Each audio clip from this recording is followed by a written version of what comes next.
Serving up a warm dish of the Triad's culinary fare, here's your weekly helping of food, news, and views. This is The Man Who Ate the Town.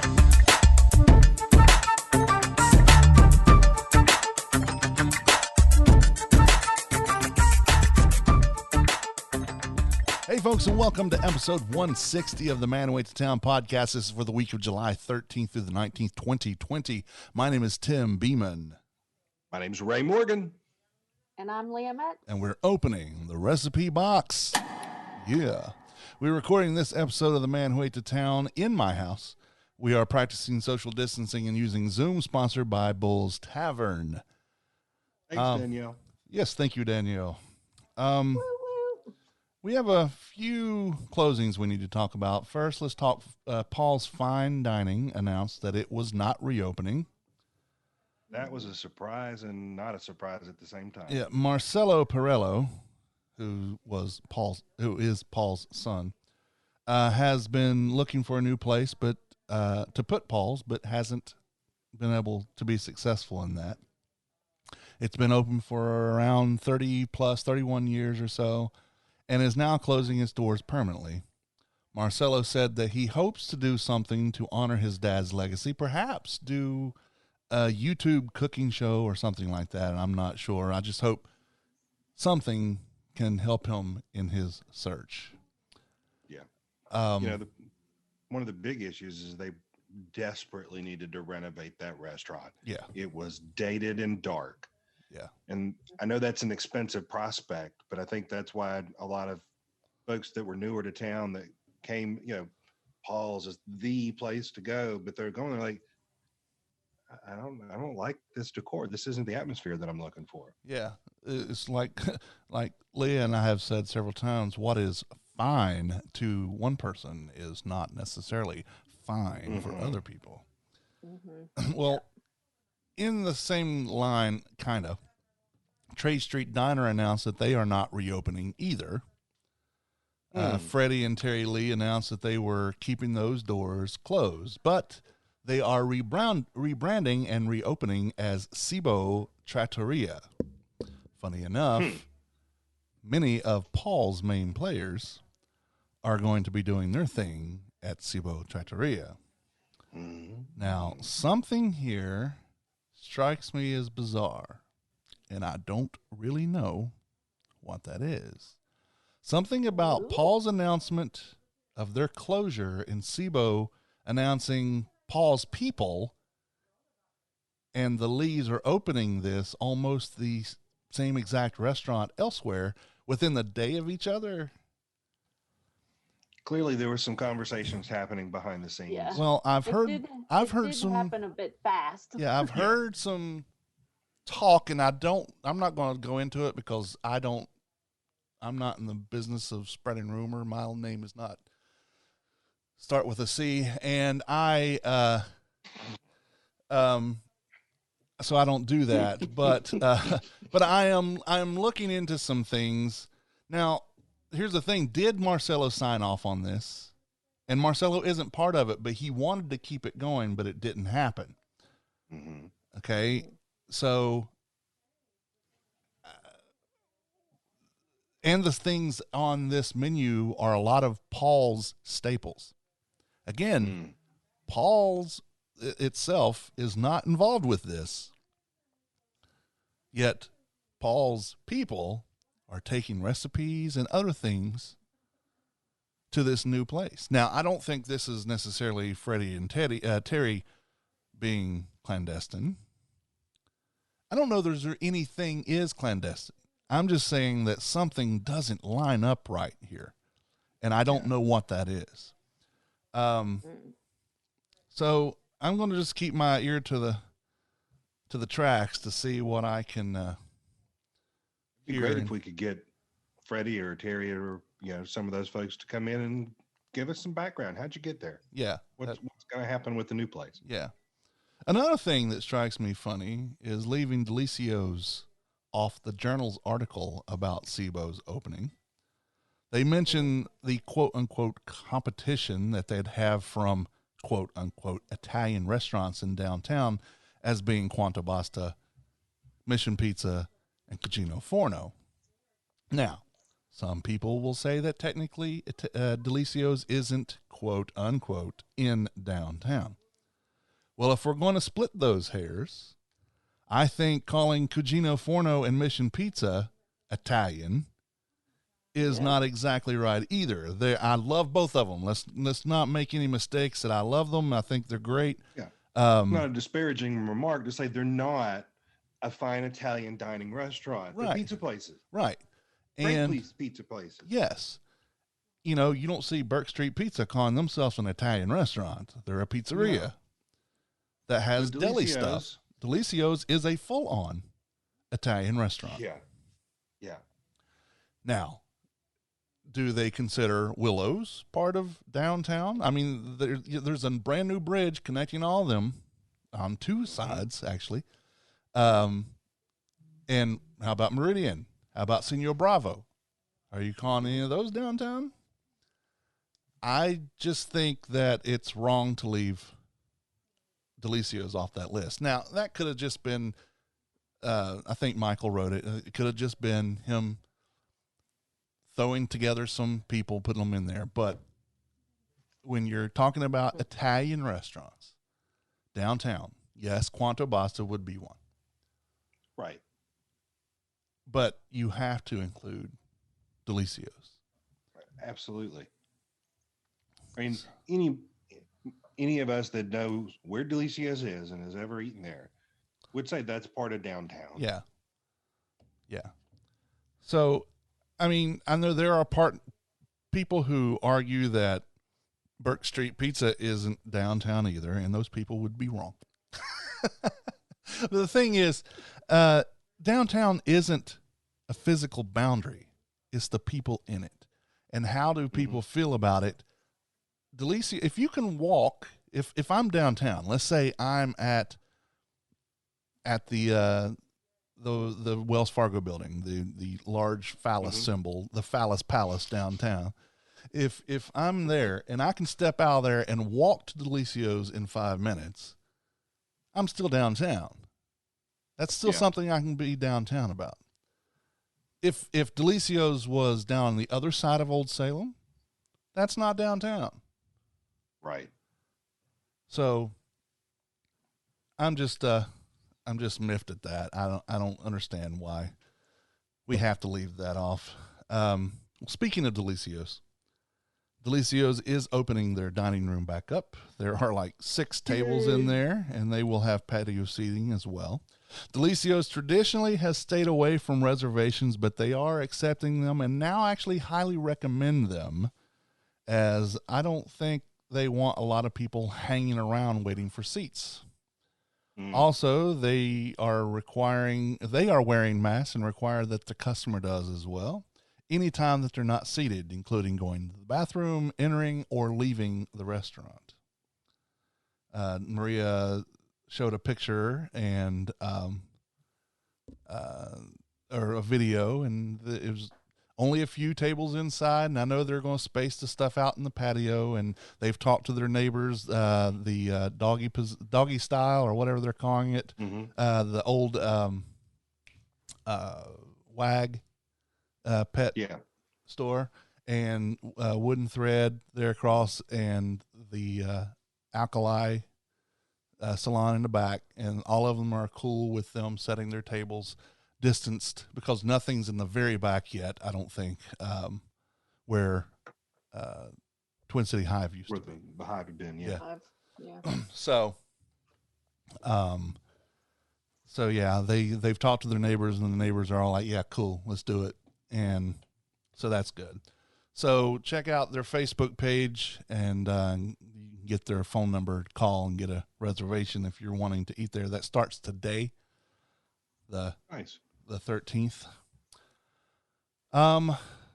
Francesco's, another Italian restaurant not downtown, had a message on their Facebook page telling everyone, due to the increase in cases of COVID-19 as of last week, they are going back to doing curbside pickup only, and they thank everyone for their understanding, and they will see us soon. Hop's Burger Bar is closed temporarily again after about a week's worth of being open after an employee in Greensboro tested positive for C19. Hop's employees, at least the management that I know of both places, the one in Greensboro, the one in Winston, they are interchangeable. They go back and forth. Even the employees sometimes work at one or both. So it's possible that two of them tested positive. So, for them being cautious and getting everything cleaned thoroughly, they have closed temporarily until this goes through. Alma I hate to Mexicana. hear that for them, but I appreciate the keeping everybody safe. Yeah, absolutely. And, I know I've been on both sides of the, yay, they're opening, or, okay, they're taking care of it, or all this other stuff. I'm for the opening as long as it's done smartly. I'm also okay if the place doesn't shut down if they have a case, but I do expect them to keep it clean and to keep their standards high to keep other people from getting it. So, Alma Mexicana made an announcement on their Facebook page, and I'm going to read it to you. It says, "Friends, we've been having so much fun these past few weeks at Alma, and it's been awesome to have the patio open and see so many new and old friends relaxing, walking around downtown and just having a little taste of life again.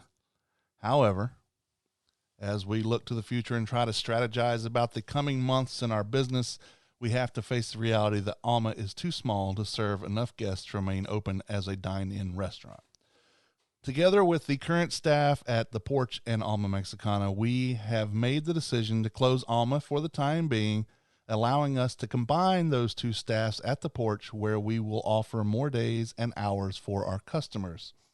We are, of course, sad, but given the terrible situation we're all in together, we're also confident this is the best decision for our employees and for our business. Likewise, we are committed to the guidelines and safety measures that we believe are important to combat COVID-19 for the health of our community, however difficult they may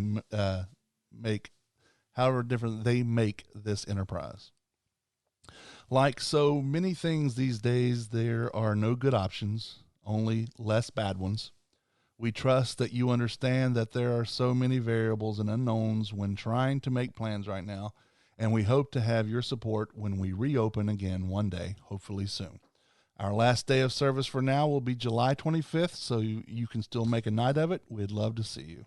Their hours are Wednesday through Saturday, nightly from 4 until they're empty." So that, and they just got reopened because they opened and then closed because, again, C19 hit them. Yeah. And they closed and then reopened back up. So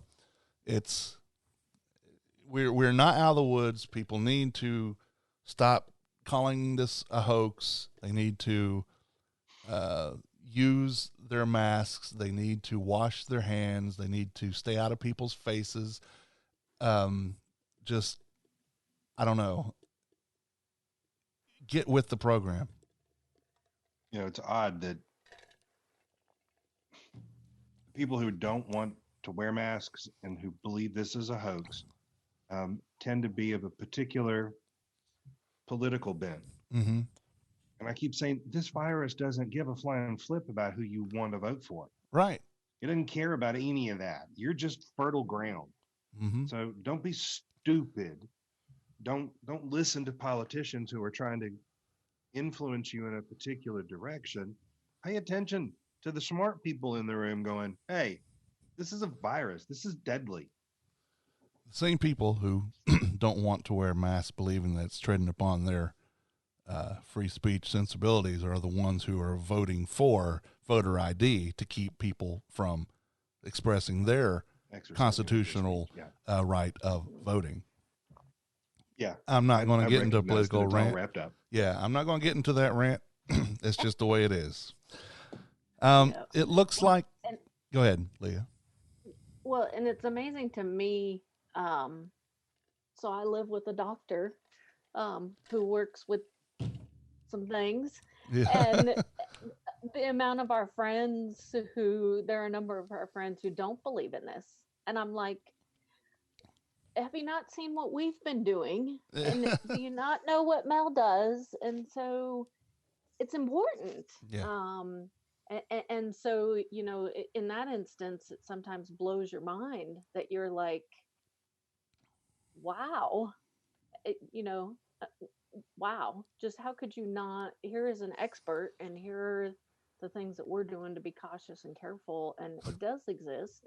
Like we wouldn't have changed our lifestyle so drastically if it didn't exist. Yeah.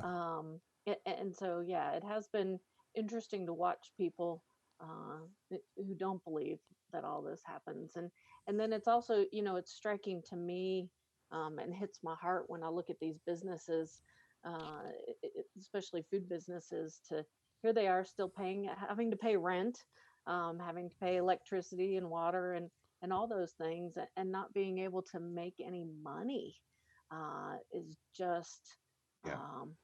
As a that's country, we need to talk about that. We need yeah. to be realistic to say, I get it. Like at Alma Mexicana, they're paying to be in that space. Yep. And Mhm. part of their payment back to the management company is paying for all the renovations that just happened Yep. and for the loans that are on that building. So I understand that this is a domino effect. If a whole bunch of people on the front line stop paying, then that's trickling right back up the ladder here. Yep. Right. But at the same point, I mean, come on. We recognize that this is something extraordinary. What if, what if we actually just said, all right, forgiveness. We're going to take 3 months off the books. Just take it off the books. And then get the banks to go back to those folks and go, you know what? We're going to take those 3 months. We're not saying that you don't owe for those 3 months, that we'll put Defer. those payments at the end. But for right now, you don't have to pay for it. There's no penalty to this. Mhm. And Hit the pause I'm sorry, button. Yeah. but the people who are in charge of those kind of things, none of them is going to fail. They've Yeah. got extra. They've got resources. They're making billions in profits. Yeah. Mhm. Then let some of that come back down to the ground level. Yep. Give it back. You don't need billions. It's time to share. Well, it looks like the new Courtyard Hotel that opened right next to Foothills has a rooftop bar that has recently opened. Oh. Interesting. So I'm okay. Great. So But do we talk about the competition of all the other rooftop bars in? well, I'm going to talk about some bars in town. Why does that get to open as just a rooftop bar when Bull's Tavern, Tate's Craft Cocktails, Burke Street Pub, Gatsby's, and others like that in town must remain closed? Okay, it's outside. This is outside. Okay, they're outside, but still, those people, even outside, are going to be more. You think they're going to be more than 6 feet away from each other? You think they're going to keep a mask on whenever they're up moving around? No. Bar, to me, I think I'm either for opening or shutting them down, one way or the other. But it's across the board. Either they're all open or they're all closed. If you're keeping some of them open because they meet certain criteria, what criteria is that? Mhm. Let's be public about it. Yeah, because no one knows. Because there are like places like the ones I mentioned, Bull's, Tate's, Burke Street, Gatsby's, that are open, but these are not allowed to be open. And they, like we have just mentioned, they owe money too. They have to pay rent. They have to keep employees. So, pick one. Either be open or be closed, but it's all of them, not just some of them. Yeah, That's fair. I don't quite understand the difference in knowing that a couple of our favorites are open, and every time we go, I scratch my head, and then I'm like, yeah, why aren't Yeah. those other folks there the same or not open? And then to your point, Tim, at what point in time you have to treat us all like adults? But then, yeah, how we're seeing all kinds of things, and so it's like, where's that line? But at the same point in time, it's like, let's either be open or be closed. If Yeah. we need to be closed, then let's shut her down, and go back to just doing takeout because people can't be responsible. But then if we're going to be open, yeah, it all needs to open up, sure. Yeah. Just put in restrictions in place and precautions and all those good things, and let's do what we need to do. And it's like you said, we cannot rely on people to be doing the smart thing. I know that we Right. we want to let people be people and be, their First Amendment rights and, freedoms and all that stuff. But, Absolutely. I also have the freedom of health. Mhm. Yep. You do not have the freedom to infect me with something because you are put out. Isn't that one of the first fundamental rights that we say? Life, Yeah. Yes. liberty, and then the pursuit of happiness. Yes. Life first. Life You got to be first. alive. So we give you that. Yeah. You have a fundamental right to be alive. Right, but let me choose. Right, so Yeah. like we're not going to be going and sitting in a restaurant anytime soon. Yeah. But I I've want done the it a couple capability- times, but it's been really awkward. Yeah, and we've sat at a couple breweries. Of course, they've either been empty, Yeah. or we have been able to sit outside away from people. But Right. let me choose, right? And then I can, of course, I carry Lysol wipes in my car, Mhm. and we do when we come home, we wash our hands and all this. But let me choose. Yeah. I mean, we chose to go to a restaurant yesterday because today is my wife's birthday and she was going to be working. So we went. We were hoping we were going to see our buddy Daniel, but he wasn't there. So we He's went in the over to mountains. Carrabba's. Yeah, they told us, oh, he's on vacation. He's at the lake. I'm like, what lake? Let me go. Lure. I Um, think lure. so- but yeah, I mean, we made that decision. We felt like it would be safe. It is really weird to go into Carrabba's and not have the place absolutely packed and all sorts of voices and just the kind of buzz of a great restaurant. Half a dozen tables were being used. They had everybody spread out. They wouldn't let anybody sit close to each other.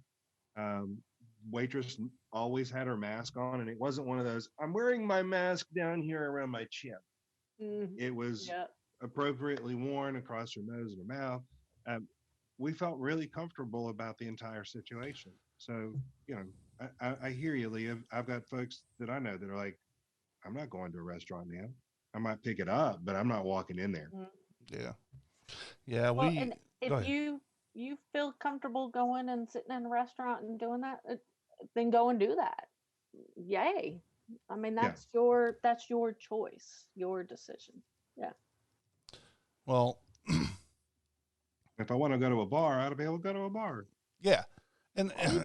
and I, I'm okay What's the if they difference fundamentally? yeah, I'm okay if they say no, they can't. But I'm all for them to absolutely yes, they can. But I don't have to go there. But it's everybody or none. I just don't understand the. I know it's the private clubs and all this other stuff that they're talking about, but a bar is a bar is a bar. Yes. So I mean, even breweries and stuff, they can still offer their crowlers to go. They can do all that stuff. But people are going there as joy mongers. Okay, I know we're talking. Leah, you were talking about Radar, and nobody was there. Well, joy mongers Yeah. is full, at least to what they're allowed. Yeah, we've noticed that, and the we choose not to go there. yeah, the Foothills tasting room, I'm pretty sure Mhm. is as is allowed. They're there. Yep. Small batch is a small place, and just Yeah. half capacity is still large capacity for that small of a space. So Yeah. I love all those places, and I hope they're able to open and do right. But if you're going to allow that, allow all of them, or Pull back some hours on some ABC stores. Why is a state-run institution, the ABC stores, able to make, over $100 million more in the last 3 months as it was last year? Because people can't go to the bar to drink. Well, let's point out, I had this conversation with the opioid response director for Surrey County last week. Mm. Alcohol overdose. The cases of that have skyrocketed here in our area. Mm. People are stuck at home. They're drinking more than they've ever had before. I mean, how much alcohol do you have to drink for it to be an overdose? Well, and you're right. And there's also the other side of people who are addicted to it have to have it. Yeah. It's not, you can't just cut them off. Even if you go to detox, you're not cut off. You are weaned. Right. So, yeah. So I understand that it has to be there, but privatize it. Change the laws up so we can actually get the stuff we want to. Yeah. State-run alcohol sales, and them complaining that they're out of money. And when sales show different, that's complete baloney. Yeah. And there are some people who say, it's because of this. Well, okay. But the restaurants and bars pay twice as much as we do because of tax. What we would pay for a fifth of Jack, let's say, I don't know what it is. Let's say it's $26. The bars are paying probably $40 for that same bottle. I don't know this for a fact. I just know that it's up there because they pay ridiculous tax. Plus, they're paying tax on drinks that they're not even serving yet. Right. So it's state-run alcohol sales is a racket. I'm okay with an ABC commission to regulate. Yeah. But got no issue with it being regulated. But stay out of the sales part. Privatize sales. Allow private liquor stores. It's just ridiculous. Okay, soapbox back into the corner. Well, and so devil's advocate on one place, there's one spot that has so many rules and regulations, and you have to do this, that, and the other, that is so complicated that we tried twice and could not figure it all out, that we were just like, all right, we're not coming back here for a while until this is all done, because it's just, it's too much. Yeah. And it was like, whoa, like, can that really happen? And yes, there is at least one place here in town that is bar or restaurant. Bar. Okay. That has a lot of rules, and you have to do this and that, and don't be doing this, and we'll kick you out if you don't follow the rules. And I'm like, whoa. And we had a hard time. We were just trying to get a growler filled. Like, we weren't even gonna stay. And so it was one of you end up giving up. So where's the happy balance in all of this? Yeah. Like, where do we, find that happy medium that we can, if you want to enjoy it, you can, and if you want to run in and out, you don't have to. And if you want to stay at home, okay, that's your prerogative. Yeah. But when do we not punish business owners for having a business? I mean, that's the hard thing. Yeah. For me to reconcile is just how much this has hurt small business owners.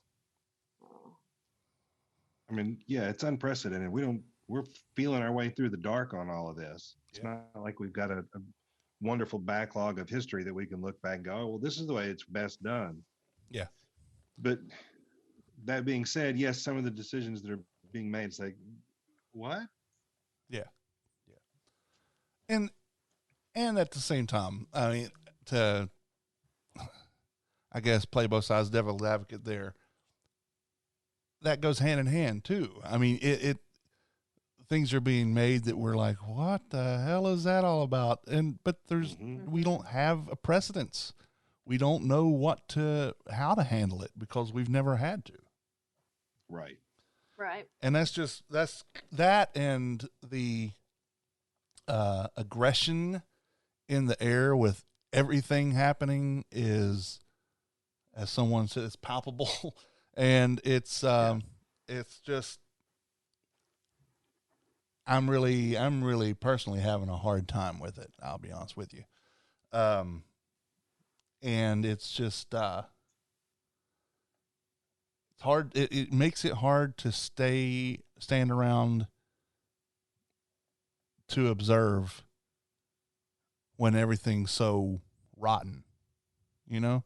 The people, you know, as I was talking a few weeks, a month ago, that I thought this was bringing everybody together. Now the people that were coming together are often little factions going at each other. And I'm like, okay, what's going on?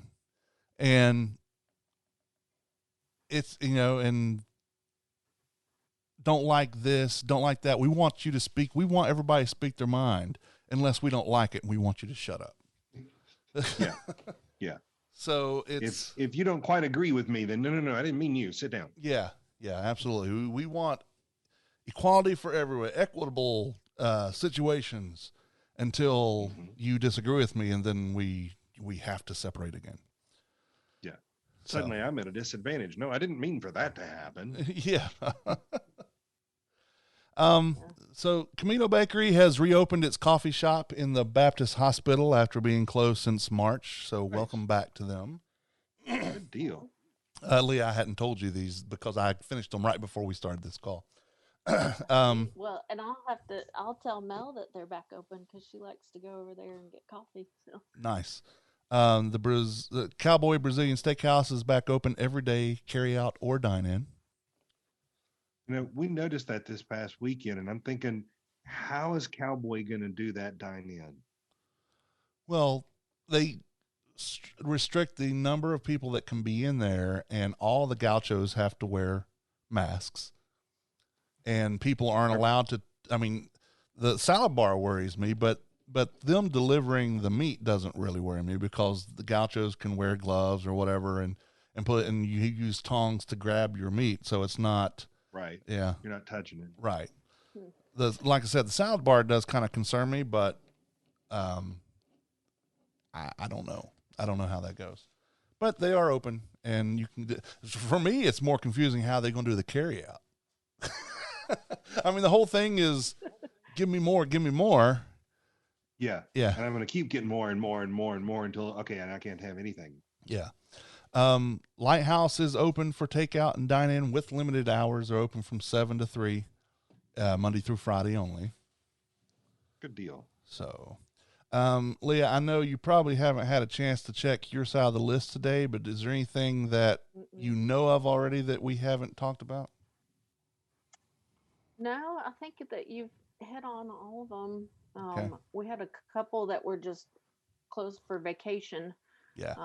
That are back open today. So, the only one that I know is different than that is Kermit's Hot Dogs, who are still closed until the 15th, but they close every year from July 1st to the 15th for routine maintenance, to clean up all the grease of the hot dogs going everywhere, and some vacation, because they are open breakfast through late night anyway. So they need a break.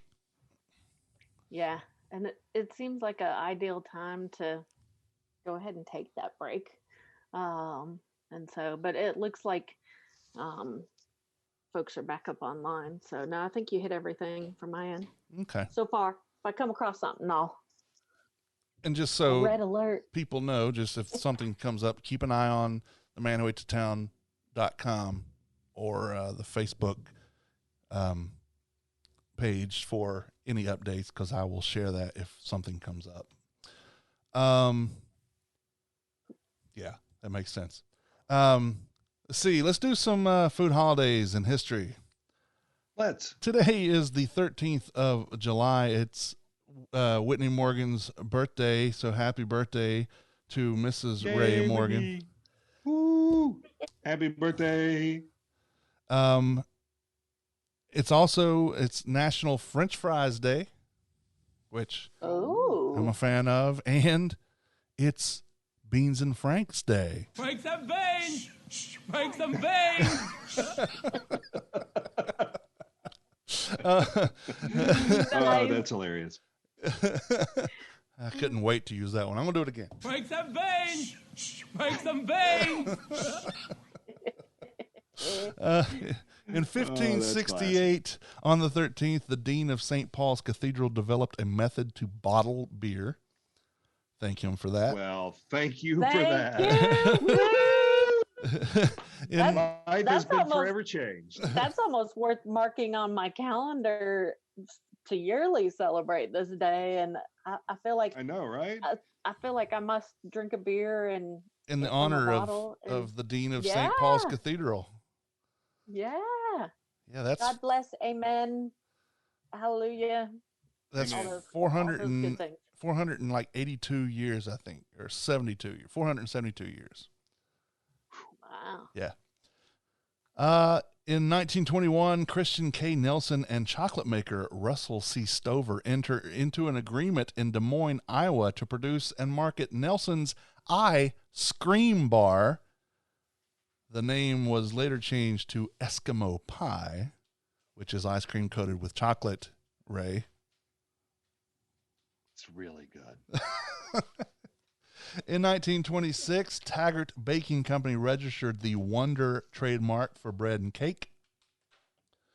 In 1937, on this date, Vernon Rudolph sold the first Krispy Kreme donuts in what is now Old Salem, area of Winston-Salem, North Carolina. That is the area in the original 1766 Moravian settlement of Salem, of course. Since we cater only to Winston-Salem places mainly, then that's not unusual. But yes, we celebrate that today, even though they have pretty much turned their back on us. Yeah. We still like the donuts. Oh, yeah, We're still not like the bad. donuts. They're just assholes. Okay, so in 1970... Are you clear how you feel about that? Let's Yeah, make sure. I know there's some I'm- ambiguity there. well, let's call it history. In 1977, frustrated by an unsuccessful attempt to obtain funding for a water project, Kinney, Minnesota secedes from the United States and applies for foreign aid. In support, Duluth's frozen pizza king, Gino Palucci, donates 10 cases of frozen pizza to help them. To the new country, I give you 10 pizza. 10 pizza. Lord have mercy. On this day in 1985, Live Aid rock concert was held to raise funds for famine relief in Ethiopia. Events were held in numerous venues around the world and broadcast on live TV. It is estimated that almost 2 billion people in more than 100 countries watched the live broadcast. Live Aid raised a total of more than $280 million for famine relief. $280 million today in a fundraiser of that magnitude would be next to nothing. If that happened today, I would expect it to be over $1 billion. Just because of the way things are. Incidentally, and coincidentally, Stephanie and I actually watched Bohemian Rhapsody for the first time this Saturday, which cool. culminated with the performance of Queen, who weren't even scheduled to be there until like 2 weeks before. Wow. And, that was probably what made that concert so memorable. I mean, there was a lot of people, and Led Zeppelin did something with Jason Bonham playing drums with them and all that, but the Queen performance was above and beyond the talk of the town. Yeah.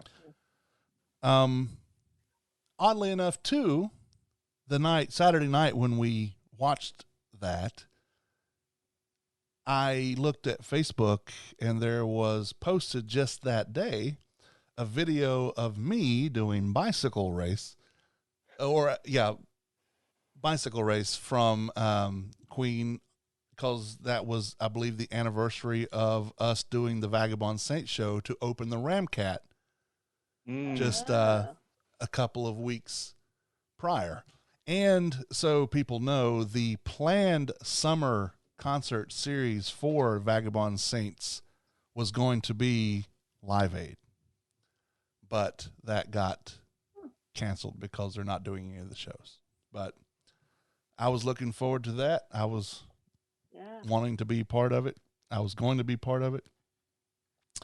On the 13th in 2008, Belgian-based brewer InBev reached a deal to acquire Anheuser-Busch for $52 billion. This would create the world's largest brewer, which brands include Budweiser, Michelob, Busch, Rolling Rock, Labatt, Bass, Whitbread, Beck's, Corona, Lowenbrau, St. Pauli's Girl, Stella Artois, a total of over 200 brands throughout the world. Annual sales in 2013 were over $43 billion. Dang. Yeah. So they almost made their purchase price back in just 1 year.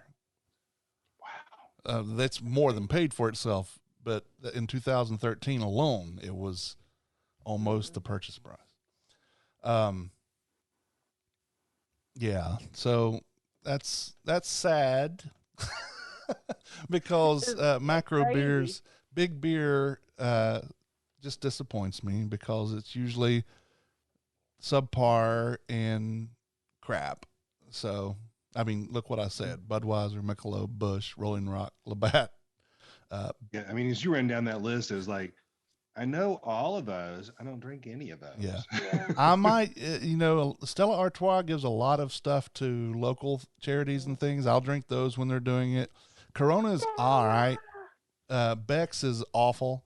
I've not had a Lowenbrau in like 20 years. I've never had a full alcohol St. Pauli Girl. I've had a non-alcoholic one, which was dumb. But what's the point? Yeah, what is the point? I mean, I love the taste of beer more than the alcohol, but I love the taste of alcohol. So yeah. I want all of it.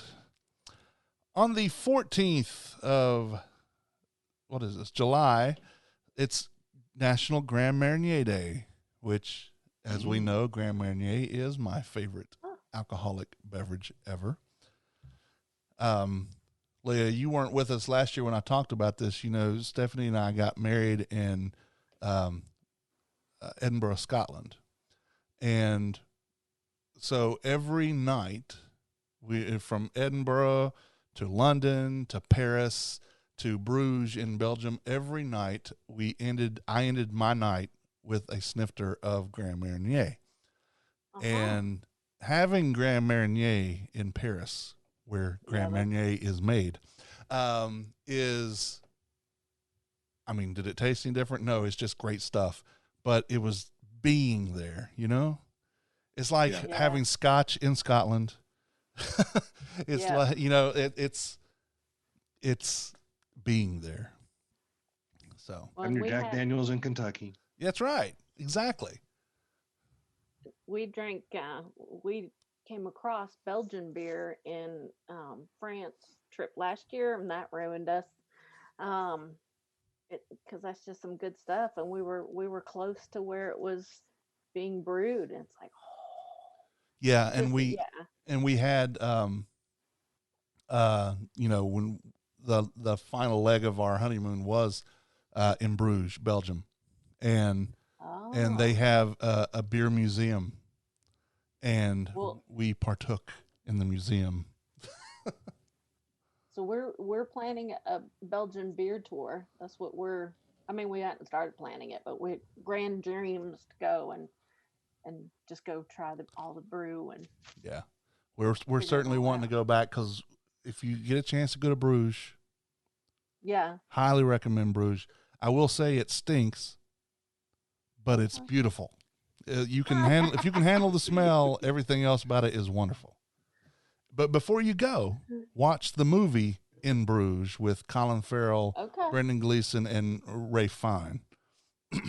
It's a funny movie, and if you go to Bruges, you're like, yes, I remember this from the movie. The big highlight is the big clock tower, which is Nice. like 200 and some steps to the top of it or whatever. But and they make light of that in the movie. But Yeah. so in addition to National Grand Marnier Day, it's also National Mac and Cheese Day, which I can definitely get behind. And yeah, and it's also Cow Appreciation Day. Always the second Tuesday in July. So that's this one. But I it's- really appreciate you, old girl.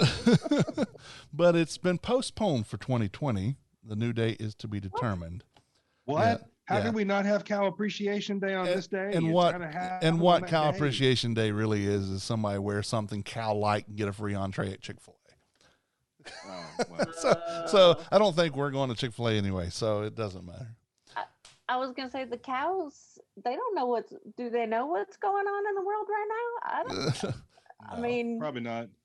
is that in the gossip channel? Yeah, It's they're their laughing at utterly us. Ridiculous channel. Yeah, they're laughing at us. Something. In 1850, on the 14th, at the Mansion House in Apalachiola, Louisiana, Dr. John Gorey demonstrated the first refrigerated ice-making machine in the United States, producing brick-sized blocks of ice. Gorey received a patent for the machine almost a year later. 3 years after that, the world's first World Fair in the United States, anyway, happened in New York. So there's that. Not a whole lot going on the 14th. So let's move to the 15th. Moving right along. Not a lot on this one either, but it's National Tapioca Pudding Day. Okay. Yeah. Maybe if you put chocolate in it. And it's Gummy Worm Day. And I am a fan of I'll gummy put that in the worms. tapioca pudding. Yeah. I love gummy worms. I like the sour ones. I like the regular ones. I missed by age. I missed the fat of soaking them in vodka, and eating them. But Did that really work? yeah, oh yeah, Eventually. yeah. You put gummy bears or whatever in alcohol, And the drinkable, and they'll swell up and absorb. Oh yeah. Did not know. Yeah. I'm not saying I haven't ever had them. I just didn't do them. Right. So, on the 15th in 1869, Hippolyte Megamures received a French patent for his process to make margarine. Emperor Napoleon III had offered a prize for a suitable substitute for butter for use by the French Navy, and that's what won that. Mm. Ugh. Yeah. Give me just butter. I'd rather have butter. I would too. On the 16th of July, it's National Corn Fritters Day Yum. and National Personal Chef's Day. Remember, Yeah, I I don't have said one back of in those. February, the 26th and July 16th are both National Personal Chef's Day. So the Nikki Miller cause in the world, or the Gunny Smitty, who are personal chefs, then, thank them and let them do some stuff for you. Yeah, I don't have one of those. It'd be nice, but I don't have one of those. Wouldn't it be? On the 16th in 1439, in an effort to stop the spread of disease, kissing was banned in England. Yeah, I'm sure that went over really well. Yeah. I'm sure it was one of those everybody abstain. Yeah, I'm sure. No kissing. In 1785, Florence Louis Heidsiek established a wine-making business in Reims, France. He renamed it Piper Heidsieck in 1928. He didn't rename it. They renamed it. In And 18... that's somehow better. Yeah, I guess. It's like the guy who went to get his name changed. His name was Joe Stinks. And the judge is like, well, I can certainly understand why you'd want to change your name from Joe Stinks. What do you want it to be? I'd like it to be Bob Stinks. What? Why are you changing Joe and not your? I'm just tired of everybody saying what you know, Joe.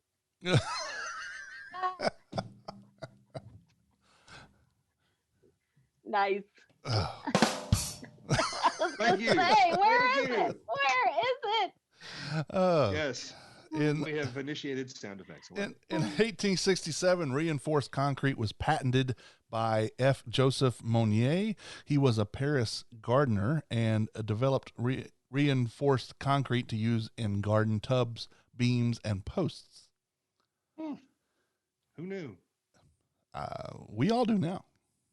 In I 1935, wouldn't have thought it was patented. the 1935, the world's first parking meters were installed in the business district of Oklahoma City. And then So there probably weren't a whole lot of cars then. no, and then several years later, I don't know if it was in Oklahoma, where was Cool Hand Luke set? Because the whole purpose of him going to jail was he was cutting the heads off of parking meters. He had a pipe cutter Oh. and was going around. He was drunk. He was going around cutting the tops off of parking meters. And doing anything with them, or just leaving them? Just leaving them there. Hmm. Yeah.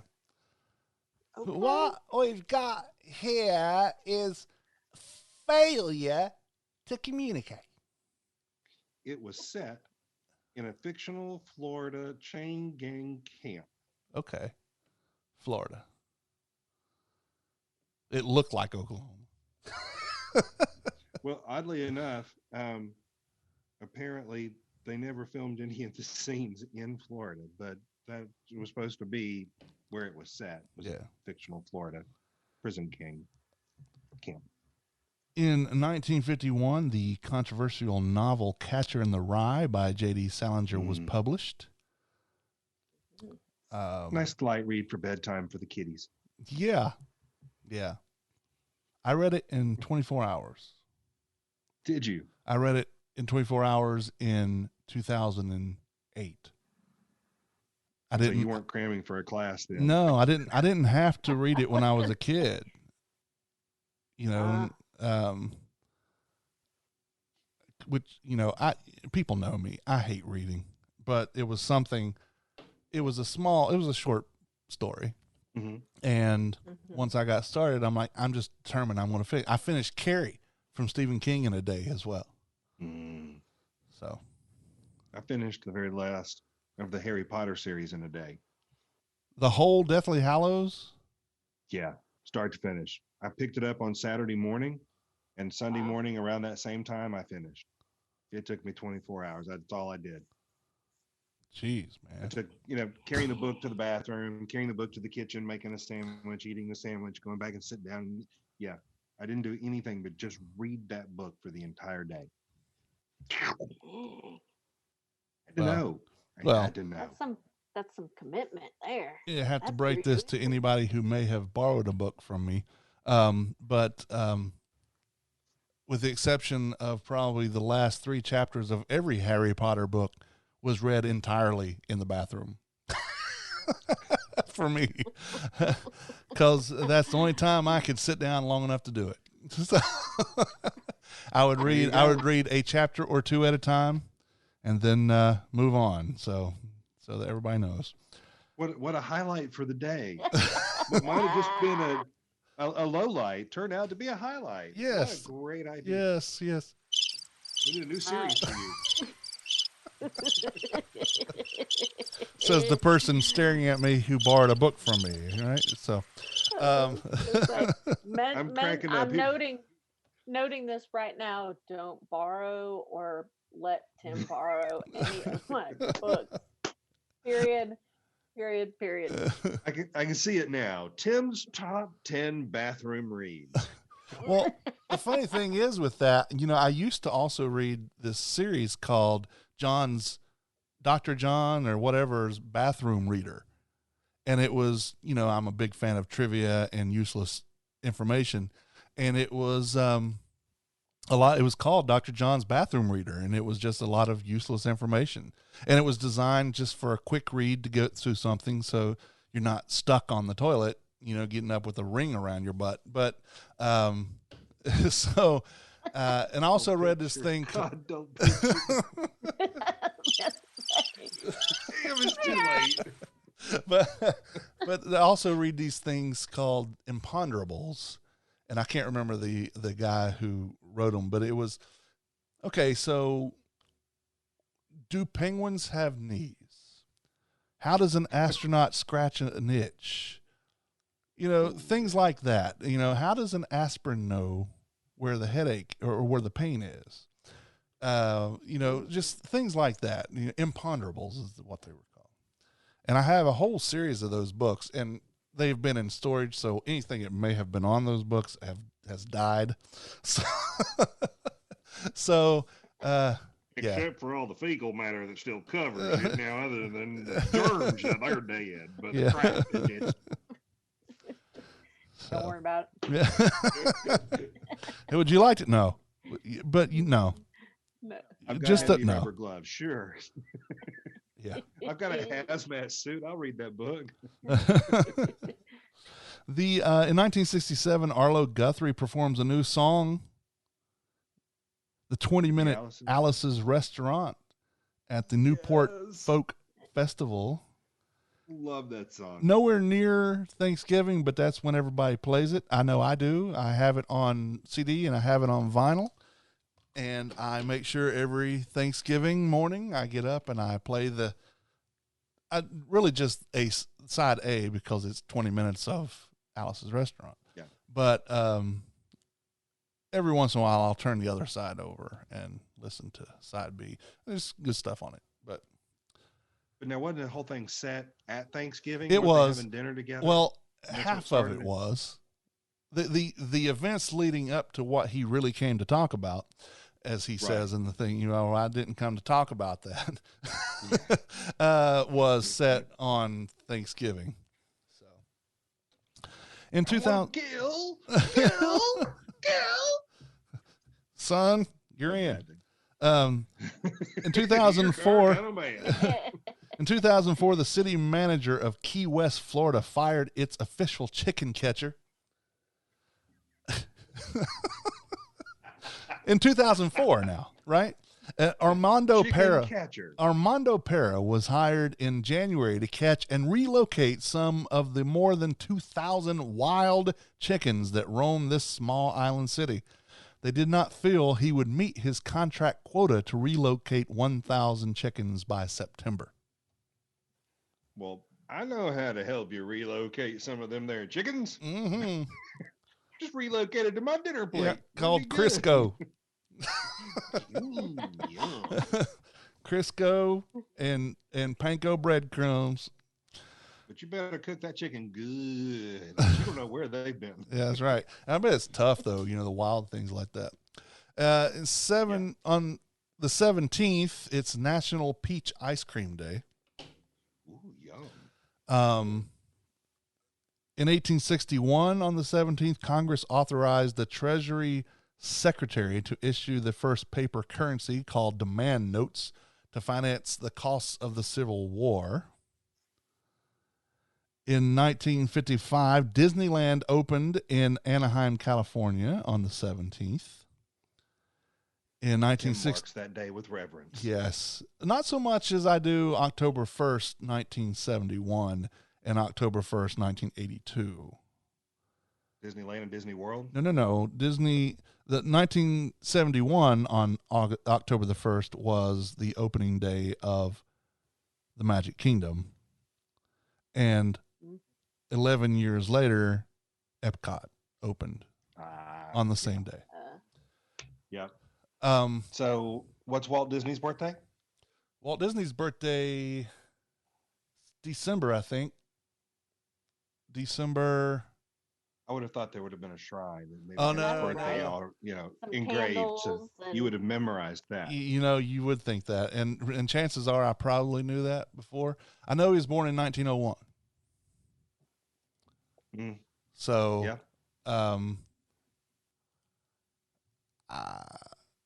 December 5th, 1901.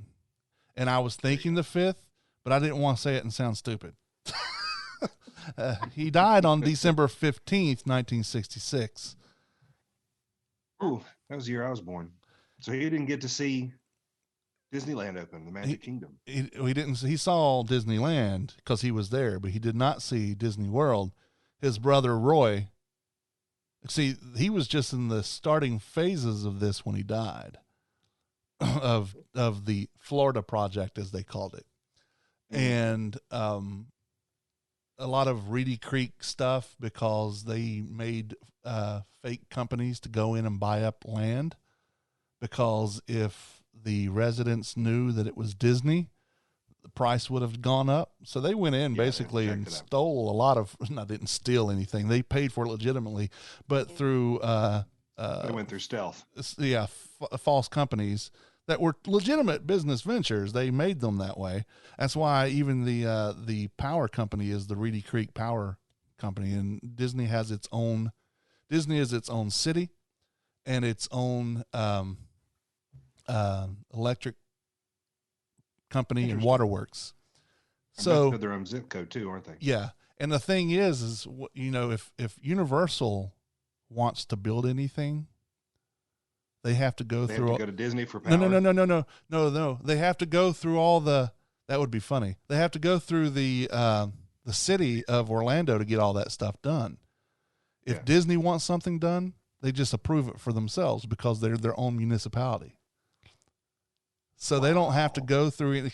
So let's say that Orlando or Universal and Disney had this idea that was comparable, and they knew it, and they were racing to get it done. Disney's going to beat them every time because they have nowhere to get, no red tape to get through.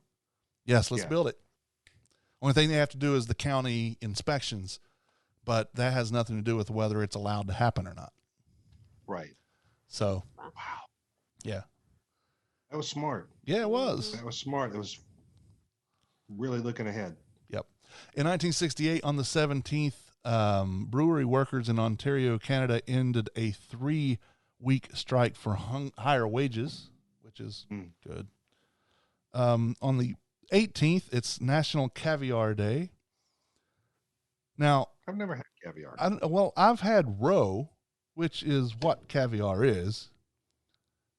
But and what's the little orange thing? It's called something.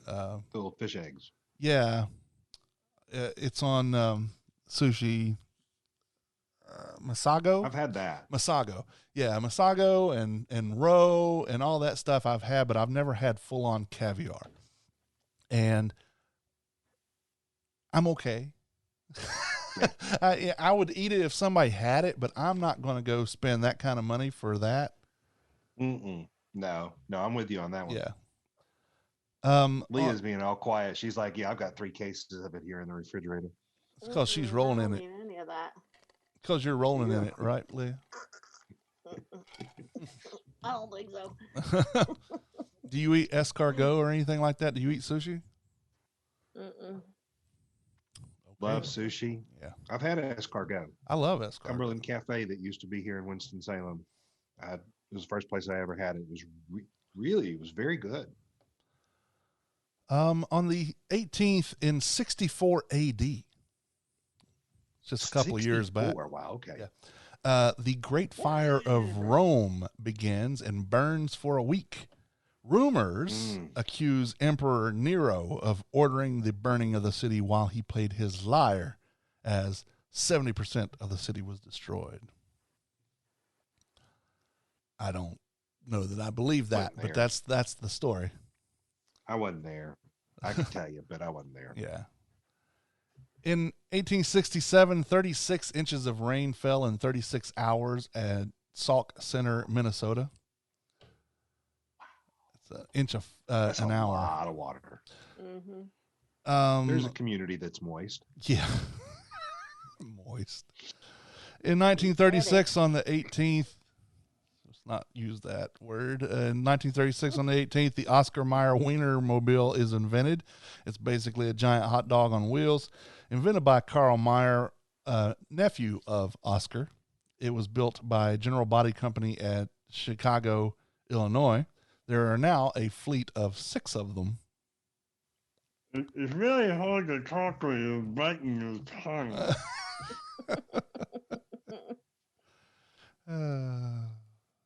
In 1994, I'm just going to skip it because, in 1994, Crayola introduced scented crayons. I wonder what fart smelled, what color fart was. If it was like a combination of green and red or green and brown. with glitter. With glitter. Yeah. And whose fart is it? I don't know. It was based on, yeah. Yeah. What's comprising this? And this is a broccoli fart. Beans and Frank. Frank and beans. Frank and beans. Make some beans. In 2013, the city of Detroit files for bankruptcy, Chapter 9. So, yeah, they're still going through that. Mm-hmm. On the 19th, it's National Ice Cream Day, which is the 3rd Sunday in July. Yay! That should be almost every day. And it goes along with the National Daiquiri Day. Ooh. Daiquiris and ice cream? I'm good with that. Daiquiri flavored ice cream would be good, I think. Oh, strawberry daiquiri? Yeah. The daiquiri made of rum, lime juice, and sugar takes its name from the village and iron mines of Daiquiri near Santiago, Cuba, where the cocktail originated around 1900. It was named either by American engineers working there or by the U.S. troops who arrived there in 1898, although at least one source claims it did not appear until after World War I. So, who knows? In 1104, it's Flitch Day. A married couple who can prove to a mock court with a jury of bachelors and maidens that they have not wished themselves unwed are awarded a flitch of bacon, which is half a pig. The origins of this custom are in Dunmow, Essex, England. Details are not certain, but references to it go back to 1104. It has been a regular civic event in Dunmow since 1855. Now every 4 years, and it's frequently televised. Okay. Are you going to do the flitch? I think we're going to do the flitch. How about you? You going to do the flitch? I love the flitch. It's so much fun. Enjoy the flitch. Son of a flitch. In 1870, on the 19th, William Lyman of Meriden, Connecticut, received a patent for a can opener with a rotating cutter that pivoted around a hole punched in the center of the can. And I like the current version better. Yes. That you just put it in there and hit the button and it does it yourself. You know, I have bought a couple of can openers like that and they have just not worked at all. I went and got one of the ones that it's huge and it's got a crank that comes out to the side and does it. That thing has never failed me once. And you can set it either to do the can the regular way or you can cut the top off completely. Yeah. Yeah, I like it. I've got one that's handheld that actually breaks the seal between the top and the can. Cool. And you just pull it right off. Nice. So that's my favorite version of it because it doesn't leave a sharp edge on the can or the lid. Right. And I don't cook, so I don't have a need for you don't even know if you have one in the house. I'd be like, what's this? What's that for? What's that do? I don't use that on my beer. No, won't work there, will it?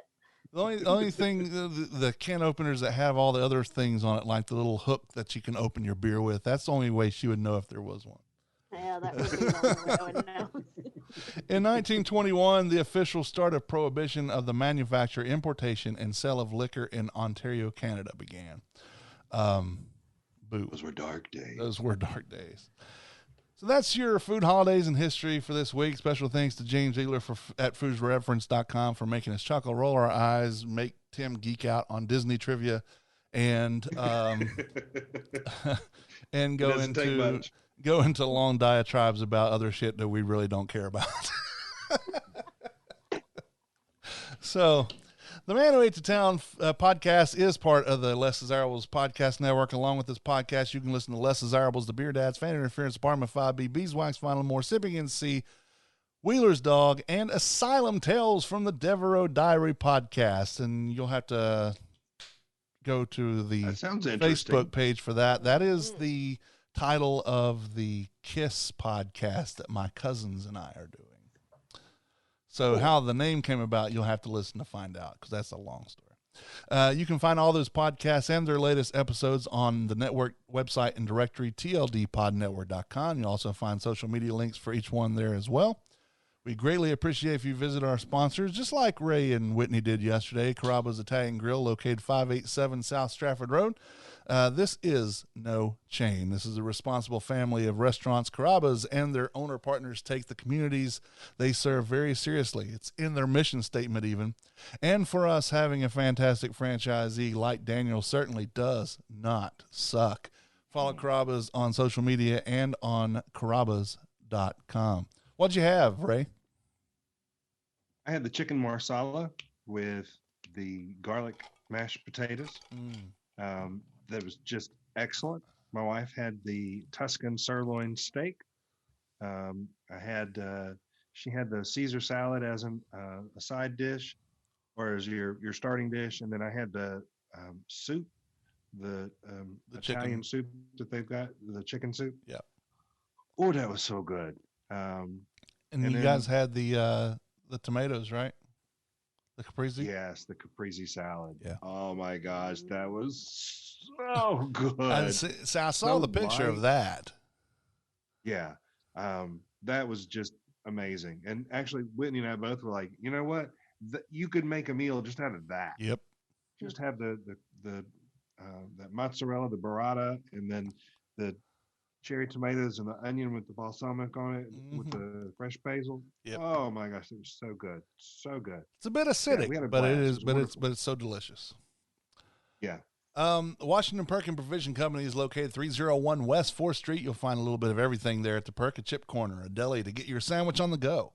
Local fruits and veggies, meats and dairy from local sources, bingo bango sodas, Wolfie's custard, a wall of beer and wine, and more.